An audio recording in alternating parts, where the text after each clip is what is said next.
Do you know what it means to have everything and lose everything in a day? That's exactly what happened to me. I am Job, and this is my story. In a land where the sun rises, I lived a life of integrity and righteousness. I feared God and shunned evil. My character shone brightly in the darkness, driven by sincere devotion to the Almighty. I avoided anything that could compromise my integrity. Wickedness had no place in my life. My prominence was well known throughout the East. As a husband, I tenderly loved my wife, and as a father, I cared deeply for our 7 sons and 3 daughters, constantly offering sacrifices in case they sinned. My heart overflowed with compassion, extending far beyond my own family. I lived to bless others and bring peace wherever there was strife. My prosperity mirrored my upright character before God and man. I owned 7,000 sheep, 3,000 camels, 500 oxen, and 500 donkeys, along with a large household and many servants. I was the greatest man among all the people of the East. Yet, despite my wealth, I remained humble and generous, always acknowledging that my blessings came from God's gracious hand. God's favor rested fully upon me. Outwardly and inwardly, my life was in complete order before my Creator. Though I lived in an evil world, I stood as a beacon of righteousness, separating myself utterly from anything profane or wicked. No secret sin hid in the depths of my heart. I was authentic through and through, living with the fear of God as my constant guide. There was a day when the sons of God came to present themselves before the Lord, and Satan also arrived among them. The Lord questioned Satan, "From where do you come?" Satan answered, "From roaming about on the earth and walking around on it." God knew Satan's ways, yet still engaged with the accuser, initiating a dialogue with cosmic implications. The Lord then said to Satan, "Have you considered my servant Job? There is no one like him on earth, a blameless and upright man, fearing God and turning away from evil." Satan had indeed considered me, but his viewpoint was twisted. He could not fathom how a mere human could live in such devoted reverence. To Satan's cynical eyes, my righteousness must be tainted by impure motives. The accuser began sowing doubts about my integrity. Satan replied to the Lord, "Does Job fear God for nothing? Have you not made a hedge around him and his house and all that he has, on every side?" The accuser insinuated that I only loved God because of his tangible blessings.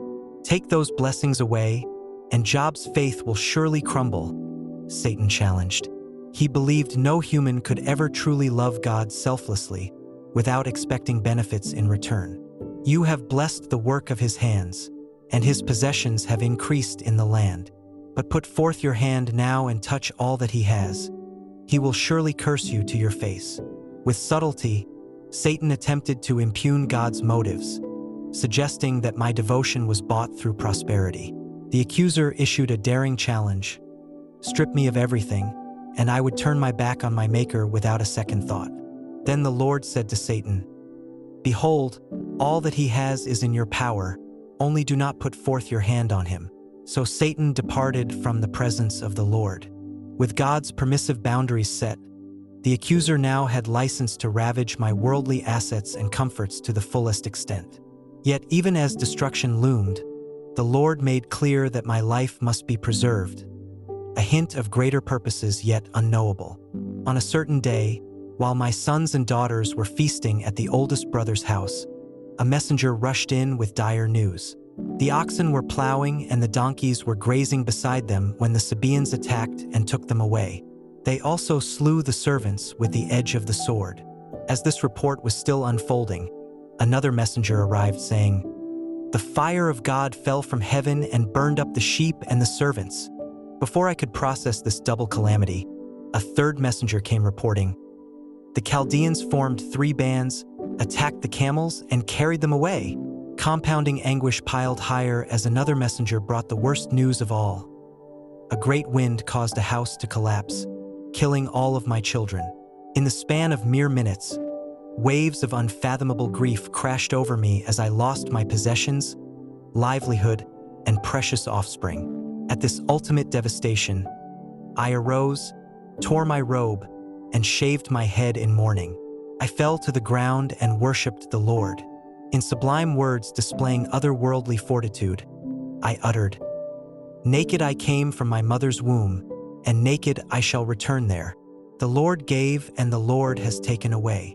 Severe as my affliction was, astoundingly, I did not sin nor blame God. Such was the blameless integrity I maintained before God.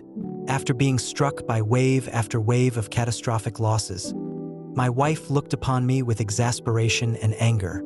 "Do you still hold fast your integrity? Curse God and die," she cried out, her faith crumbling under the enormous pain. In her eyes, my resolute trust in God seemed absurd in the face of such unrelenting tragedy. How could I not grow bitter? But I responded with unwavering restraint. "You speak as one of the foolish women speaks. Shall we indeed accept good from God and not accept adversity?" Even as my own beloved wife hurled harsh rebukes, I maintained perfect patience. I would not sin with my lips against my Maker. No matter how bleak circumstances became, I held fast to the truth that God alone has the sovereign right to give and to take away.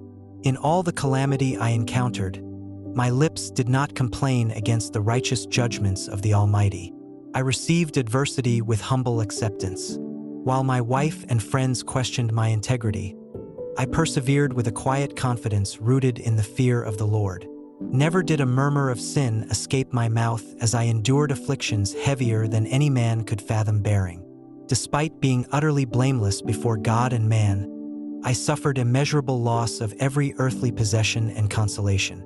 Yet I remained steadfast through it all, a portrait of supernatural perseverance in the face of incomprehensible pain and confusion. My patience flowed from a deep well of reverence for my Creator. I chose the upright path no matter how difficult the journey became. When news spread of the great calamity that befell me, Job, 3 of my friends set out from their distant homes to mourn and console me.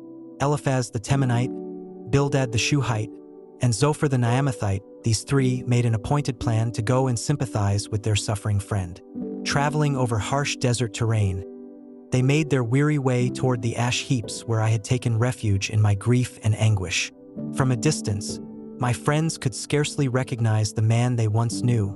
So disfigured had I become from my agonizing afflictions. When they finally laid eyes on me, they were so overwhelmed with sorrow that they raised their voices and wept bitterly. In a display of mourning, they tore their robes and threw dust over their heads toward the heavens, as was the ancient custom. Then my 3 friends sat down on the ground with me for 7 days and 7 nights in a silence so heavy it could be felt. No words of rebuke or misguided counsel passed their lips during that time as they witnessed the magnitude of my suffering. For a week's time, they simply shared in the burden of lament with me, showing restraint in the midst of unfathomable pain. At last, the weighted silence was broken, but not with trite comforts. The extent of my anguish seemed to defy all explanations and remedies. Yet Eliphaz, Bildad, and Zophar resolved to offer their perspectives, igniting a series of dialogues that probed life's deepest questions. Though their words brought me little lasting solace, their presence reflected the virtues of true friendship during grave adversity. After 7 days and nights of agonizing silence, I finally opened my mouth and let forth a torrent of anguished lament. "Let the day perish on which I was born, and the night which said, 'A boy is conceived.' May that day be darkness." Thus began my outcry against the very day of my birth, wishing utter oblivion had swallowed me from the womb. As if giving voice to my pain opened a floodgate, I went on to curse the night of my conception with vivid, mournful poetry. Why did I not die at birth, come forth from the womb and expire? For now I would have lain down and been quiet, vexed by my continued existence. I seemed to long for the repose of the grave as a welcome escape from unrelenting suffering. Eliphaz the Temanite was the first to respond, initially attempting to reason gently, yet hinting at veiled accusations of sin in my life. "Is not your fear of God your confidence, and the integrity of your ways your hope?"